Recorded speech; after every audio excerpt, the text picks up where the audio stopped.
વનીકરણ વિભાગ દાહોદના નેજા હેઠળ અને પ્રકૃતિ મિત્ર મંડળ દાહોદના સહયોગથી પર્યાવરણ જાગૃતતા સંદર્ભે રેલીનું આયોજન કરી વિશ્વ પર્યાવરણ દિવસની ઉજવણી કરાઈ. તારીખ 5 જૂનને બુધવારના રોજ વિશ્વ પર્યાવરણ દિવસ નિમિત્તે સામાજિક વનીકરણ વિભાગ દાહોદના નેજા હેઠળ અને પ્રકૃતિ મિત્ર મંડળ દાહોદના સહયોગથી પર્યાવરણ જાગૃતતા સંદર્ભે રેલીનું આયોજન કરવામાં આવ્યું.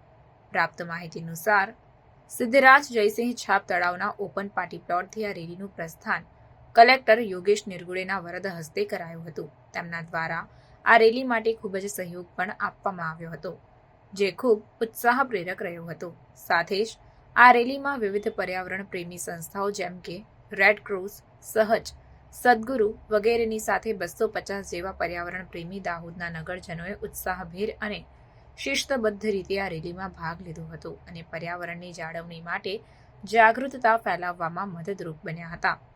આયોજિત આ રેલીમાં આરોગ્ય વિભાગ, શિક્ષણ વિભાગ, પોલીસ વિભાગ, ટ્રાફિક બ્રિગેડ વગેરે પણ ખડે પગે હાજર રહીને પ્રોત્સાહન પૂરું પાડ્યું હતું. સામાજિક વનીકરણ વિભાગ દ્વારા જંગલ થીમ પર બનાવેલ ટેબલો રેલીમાં આકર્ષણનું કેન્દ્ર રહ્યો હતો. આ દરમિયાન ઓપન પાર્ટી પ્લોટમાં ખૂબ જ સુંદર રીતે આયોજિત ચિત્ર પ્રદર્શનમાં પણ 60 કરતાં વધુ લોકોએ ભાગ લઈને ઉત્કૃષ્ટ રીતે પર્યાવરણને સંબંધિત ચિત્રો બનાવ્યા હતા. તેમને પ્રદર્શિત કરવામાં આવ્યા અને સૌ લોકોએ ખૂબ જ સરાહના કરી હતી.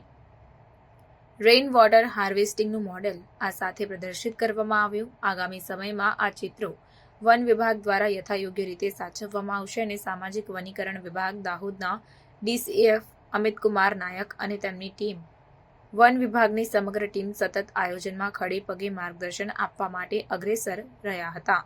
આરોગ્ય વિભાગના અધિકારી ઉદય ટીલાવતની ઉપસ્થિતિ ખૂબ જ પ્રેરણાદાયક રહી હતી.